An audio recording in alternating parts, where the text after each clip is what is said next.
Assalamualaikum warahmatullahi wabarakatuh. Perkenalkan, nama saya Atia dengan NRP 2340112.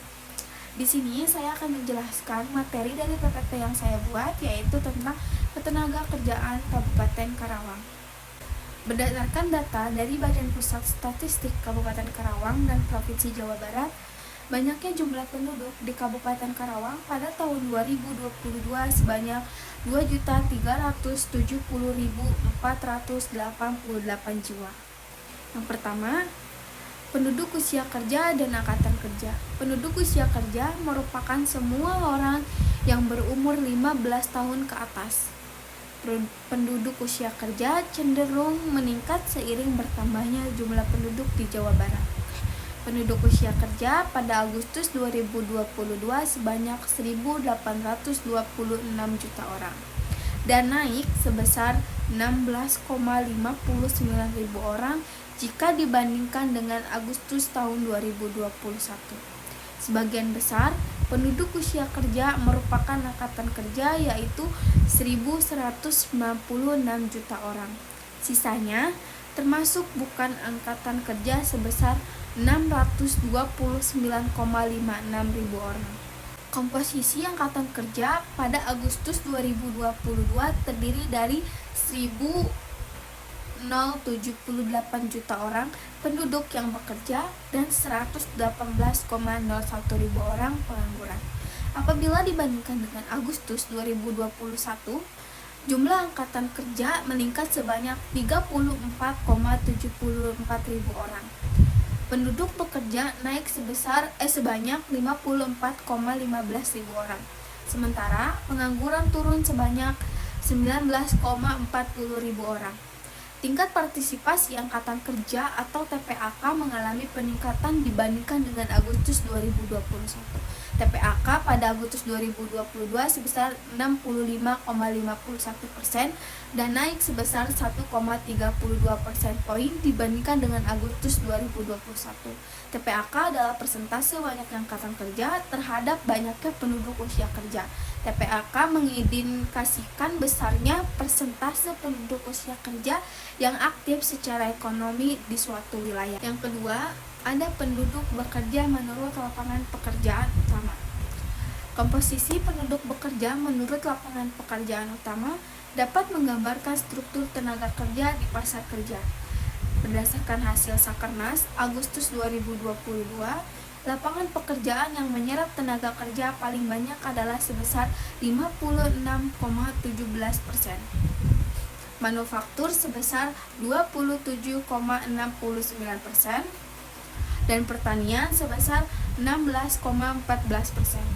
Pola lapangan pekerjaan dalam menyerap tenaga kerja ini masih sama dengan Agustus 2021.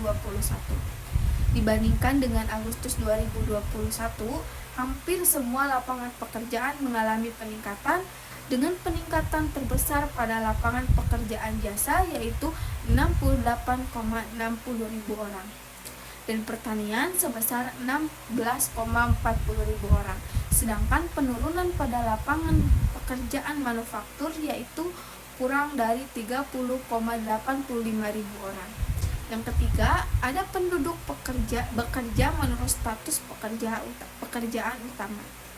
Pada Agustus 2022, penduduk bekerja paling banyak berstatus buruh, karyawan, pegawai, yaitu sebesar 39,80%. Sementara yang paling sedikit berstatus berusaha dibantu buruh tetap atau dibayar, yaitu sebesar 3,06%. Berdasarkan status pekerjaan utama, penduduk bekerja dapat dikategorikan menjadi kegiatan formal dan informal. Penduduk yang bekerja di kegiatan formal mencakup mereka dengan status berusaha dibantu buruh tetap atau dibayar dan buruh atau karyawan atau pegawai. Sedangkan sisanya dikategorikan sebagai kegiatan informal atau berusaha sendiri, berusaha dibantu buruh tidak tetap atau buruh tidak dibayar, pekerja bebas, dan pekerja keluarga atau tidak dibayar.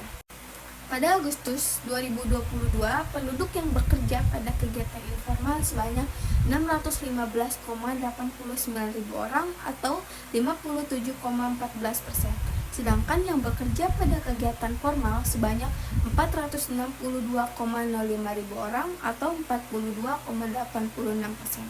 Dibandingkan dengan Agustus 2021, penduduk yang bekerja pada kegiatan formal mengalami kenaikan sebesar 29,12 ribu orang atau sebesar 0,58%. Yang keempat, ada penduduk bekerja menurut pendidikan yang ditamatkan.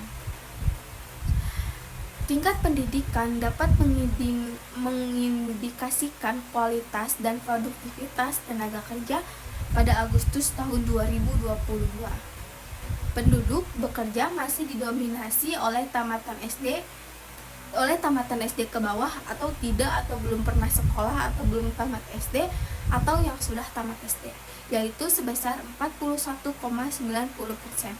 Sementara penduduk bekerja tamatan diploma 1, 2 atau 3 dan universitas sebesar 8,44%.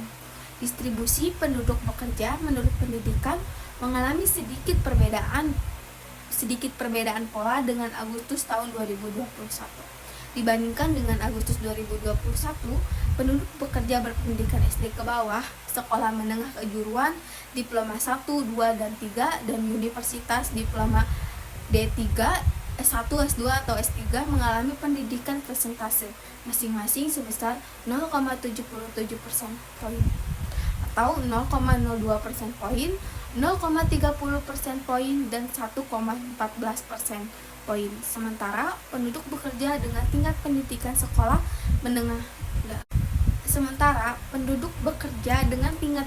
sekolah menengah pertama dan sekolah menengah atas mengalami penurunan persentase, dengan penurunan terbesar pada pendidikan sekolah menengah atas yakni sebesar 1,71% poin.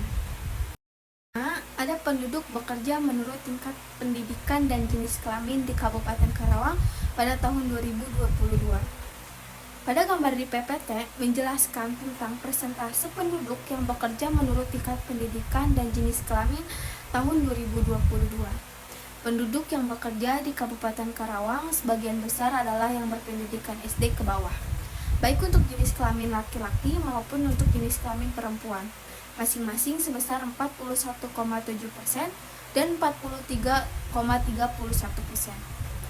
Hanya sebagian kecil penduduk bekerja yang berpendidikan diploma ke atas, yaitu sebesar 6,80% untuk tenaga kerja laki-laki dan 11,59% untuk tenaga kerja perempuan. Yang keenam, ada karakteristik pengangguran dan pengangguran terbuka menurut pendidikan beserta jenis kelamin. Tingkat pengangguran terbuka atau TPT merupakan indikator yang digunakan untuk mengukur tenaga kerja yang tidak terserap oleh pasar kerja dan menggambarkan kurang termanfaatkannya pasokan tenaga kerja. TPT hasil Sakernas Agustus 2022 sebesar 9,87%. Hal ini berarti dari 100 orang angkatan kerja terdapat sekitar 9 orang penganggur. Pada Agustus tahun 2022, TPT mengalami penurunan sebesar 1,96% poin dibandingkan dengan Agustus 2021, yaitu 11,83%. Apabila dilihat berdasarkan pendidikan tertinggi yang ditamatkan oleh angkatan kerja, TPT pada Agustus 2022 mempunyai pola yang hampir sama dengan Agustus 2021. Pada Agustus 2022, TPT tamatan sekolah menengah atas masih merupakan hal yang tinggi dibandingkan dengan tamatan jenjang pendidikan lainnya, yaitu sebesar 16,20%. Sementara TPT yang paling rendah adalah pada pendidikan SD ke bawah, yaitu sebesar 5,53%. Dibandingkan dengan Agustus 2021, penurunan TPT hampir terjadi pada semua kategori pendidikan. Sementara kategori pendidikan sekolah menengah pertama mengalami kenaikan sebesar 0,62% poin. Jawaban dari pertanyaan yang diberikan yang pertama yaitu sebagai HRD, saya akan melakukan beberapa langkah yang bisa diambil untuk mengatasi masalah ketenaga kerjaan berdasarkan data pada tahun 2020 sampai 2023 di Kabupaten Karawang. Yang pertama, langkah yang akan saya ambil adalah mengidentifikasikan populasi usia kerja dan angkatan kerja untuk menemukan area dengan potensi tenaga kerja terbesar yang memerlukan latihan. Lalu, membuat program pelatihan dan pengembangan untuk bidang yang banyak membutuhkan tenaga kerja, seperti manufaktur, teknologi, dan jasa. Meningkatkan keterlibatan perusahaan secara langsung dalam program pelatihan dan magang. Mengorganisir bursa kerja untuk mempertemukan pencari kerja dengan perusahaan lokal yang membutuhkan tenaga kerja. Layanan konseling karir untuk membantu pencari kerja memahami peluang dan mempersiapkan diri mereka. Bekerja sama dengan pemerintah daerah untuk memperbaiki dan menyelaraskan regulasi ketenaga kerjaan. Dengan pendekatan yang berorientasi pada solusi, sebagai seorang manajer HRD dapat menangani tantangan ketenaga kerjaan di Kabupaten Karawang secara efektif sambil memastikan kesejahteraan dan produktivitas karyawan serta keberlanjutan perusahaan.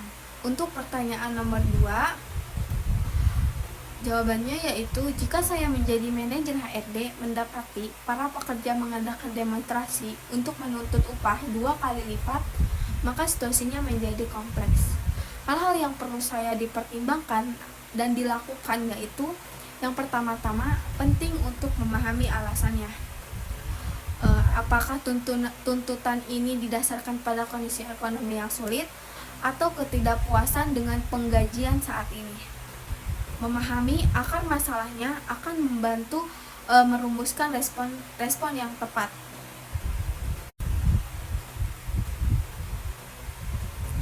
Yang kedua, perlu dilakukan analisis terhadap kebijakan upah saat ini, kemampuan anggaran perusahaan, serta dampak dari kenaikan upah tersebut terhadap operasional dan keberlangsungan bisnis.